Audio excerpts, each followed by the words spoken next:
21. storočia. Môj otec bol murár a matka pracovala na poliach. Mali sme pár, ako sa tomu hovorili, jutár pôdy. No a stará mama sa o mňa starala. Ona mi rozprávala rozprávky, ona ma učila modlitby, pesničky a tak ďalej. A spomienka na ňu je ozaj vždy ma preplňuje vďačnosťou, lebo tam som prvýkrát teda dostával ten širší pohľad na svet. Odpoveď na všelijaké všetečné otázky, ktoré človek má. Prečo je toto a ako je toto. Ona mala na to vždy odpoveď. A keď nevedela, tak si vymyslela. Vymyslela si to tak presvedčivo, že som tomu veril. Ale neskôr som sa presvedčil, že to bola legenda, alebo bajka, alebo ako ináč by sme to nazvali. Z môjho detstva pamätám si najviac na 3 osoby, ktoré ma ovplyvnili tak, že to určilo aj celý môj život. Prvý bol môj otec, ktorý cez prvú svetovú vojnu študoval gymnázium v Maďarsku. Keď vojna skončila, musel sa vrátiť domov a išiel dokončiť gymnázium do Ružomberka.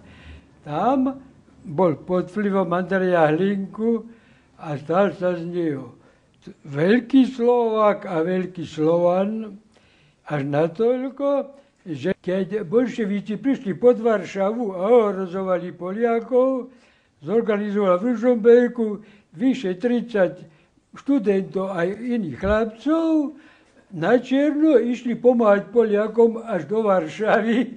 Otec dostal štátne vyznamenanie, hodnosť poručíka poľskej armády a právo dať študovať jedného syna na vojenskú akadémiu na účet Poľskej republiky.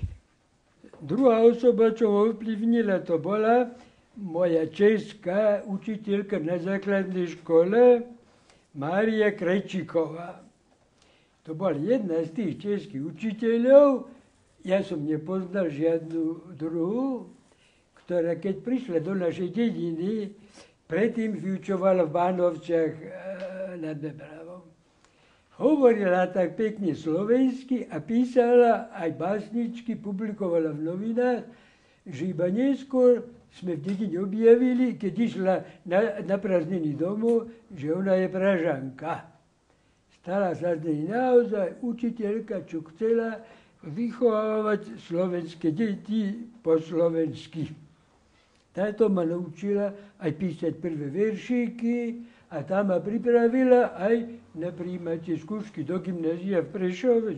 To som všetko hravo zdolal. A tretia osoba to bol stric môjho otca, brat môjho starého otca, ktorý bol medzi prvými salesiánmi zo Slovenska a ten mi ukazoval fotografie, ako on pracoval s maďarskými chlapcami v kostole a tak ďalej. A toto mi začalo kličiť ako kňazské povolanie.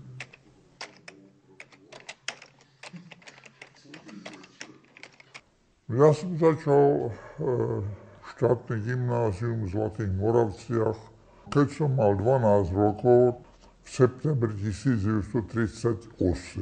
Vtedy ešte bola Československá republika.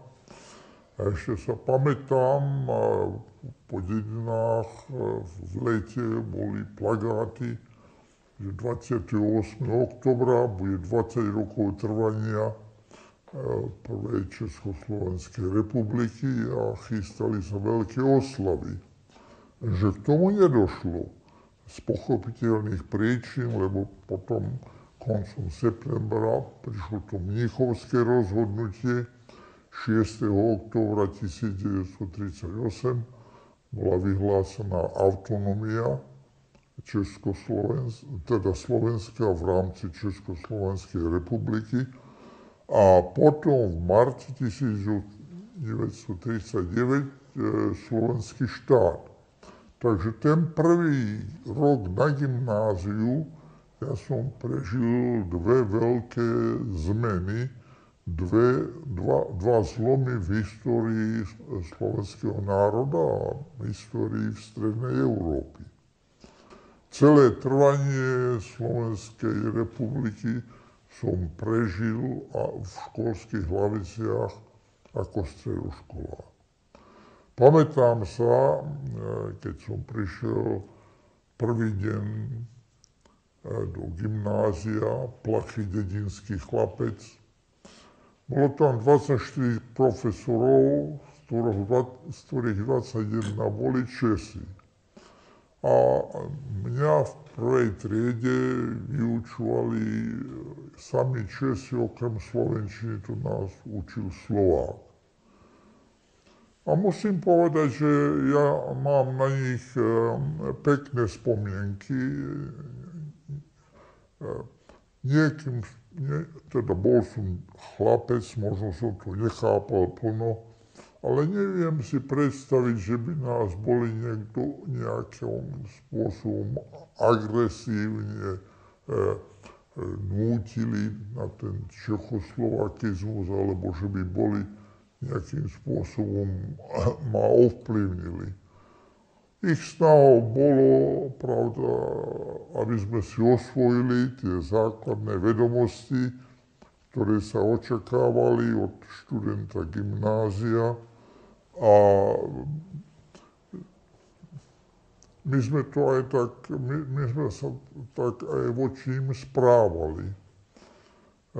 Potom bolo pre mňa veľkým prekvapením, keď po dvojmesačných prázdninách v septembri 1939 som začínal druhú triedu gymnázia. Z profesorského zboru tam boli iba dvaja Česi, ostatní boli Slováci. A nebolo všetci kvalifikovaní profesori. A potom mali sme ako profesorov mladých vysokoškolákov, ktorí mali po prvej štátnici a druhú štátnicu si robili a medzi tým nás vyučovali. Postupom času samozrejme boli nahradení aj tí, čo prišli z Mešťanky, odbornými profesormi a tí, čo nemali ešte druhé štátnice, tí si ich spravili. No a v takomto prostredí som vyrastal, som dostával to klasické vzdelanie stredoškolské. A musím povedať, že ja som celý život strávil ako pedagóg a poznám aspoň 3 školské systémy. Musím povedať, že tento, ktorým som prešiel ja, bol skutočne veľmi dobrý. To je stredoeurópsky systém, ktorý bol, dá sa povedať, výsledkom dlhoročných skúseností na Slovensku tých pedagógov, a ktorí ten syllabus a ten rozvrh naplánovali tak, aby študent dosiahol čím najširšie vzdelanie a pritom v mnohých veciach sa išlo ozaj do hĺbky. A študovali sme takú širokú škálu predmetov, akú dnešné vzdelanie nášmu mladému človekovi nedáva. No a popri tom bola aj tá národná výchova, alebo výchova v národnom duchu. Naše učebnice, napríklad učebnica dejepisu, najmä keď sme študovali slovenské dejiny, to bola tá slovenská Biblia, slovenské dejiny, ktoré napísal profesor alebo riaditeľ z Nievského gymnázia a doktor František Hrušovský. So stredoškolským štúdiom u mňa to bolo trochu komplikované. Vďaka tej učiteľke spravil som prijímaciu skúšku a začal som gymnázium. Tak to išlo až do jary 1939, keď už nás politicky organizovali starší gymnazisti a tak sa stalo, že 9. marca, keď prišla politická kríza, vojenské obsadenie Slovenska českým vojskom, naši oktaváni prváku a druháku poslali domov spred gymnázia. Ostatní sme nás organizovali nastúpiť a išli sme dole najprv, aby sme celú hlavnú ulicu prešli a spievali sme slovenské národné piesne až po mestský dom.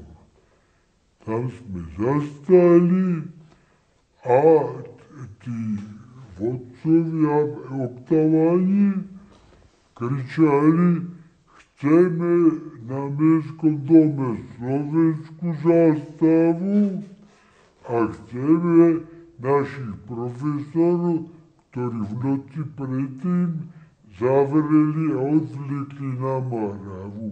Tých pár Slovákov, čo tam bolo medzi tými profesormi. Trochu sme spievali a trochu naraz len poza kostola, to bolo celkom blízko, aj pri hlavnom kostole, vybehla vojenská hliadka, asi 4 vojaci, 1 dôstojník, asi na 100 metrov od nás, zavelili si klakli na asfalt, čo si kričali, my sme nemohli počuť, lebo aj my sme blabotali alebo spievali. Dôstojník vystrelil do vzduchu. My sme sa pozerali, už trochu ustrašení. Keď videl, že sa nerozchádzame, zavelil druhou ráno a pustili